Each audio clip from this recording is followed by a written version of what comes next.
So I've been working quite a lot recently on compliance. That is cyber essentials and a little bit of ISO 27001. And what I found is that a lot of businesses are really struggling because the reason they're coming to these desire to get to these compliance standards is out of the need for them to bid on contracts. Now, if you're in that situation, one thing you need to consider is these standards exist to try to protect your business. While you can do it as a tick box exercise and be driven by compliance, I come from a very deep technical background. I have a master's degree in IT security. So my belief is that really you want to use these tools to facilitate you to get better use out of technology and protect your business from cyber incidents. Because cyber is incredibly expensive. It's the biggest risk to your business. What I suggest you do is rather than just try and barely scrape through meeting the standards, instead draw a line of where you are and say, well, what do we need to keep the business safe and secure? And how can we use the standards to facilitate that? It won't take any longer to do it this way. It just means that what's happening is your business is focused on protecting the business, which is a sales opportunity in itself.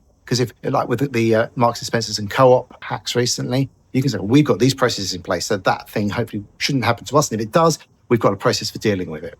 That's much better than saying, we meet these standards and some assessors ticked it off and they come in every now and again and check us. What I'm saying here is rather than just think of compliance as a way to meet a standard, you're doing the bare minimum to reach the standard. Think of it as a tool that you can use to make your business more profitable by being more successful. And that's where kind of my part-time IT directorship comes in, because I'm focused on how you use technology to grow the business, to make it more profitable, to more successful, and not just technology for technology's sake, not just technology because we like putting in shiny new systems. What we want to do instead is we want to drive the business forward. We want to protect from the cyber risks. We want to protect from the AI risks, but also explore the AI opportunities. Look at new technologies, look at BIM, look at digital twinning, and really try to get to grips with what we're going to do with tech to grow the business. And now, especially if your board of directors doesn't have a technical background, haven't worked in lots of other industries, this can be really hard. And I can really add value here. I can work with your IT team or your managed service provider to really drive things forward and make sure that rather than just barely ticking the tick boxes,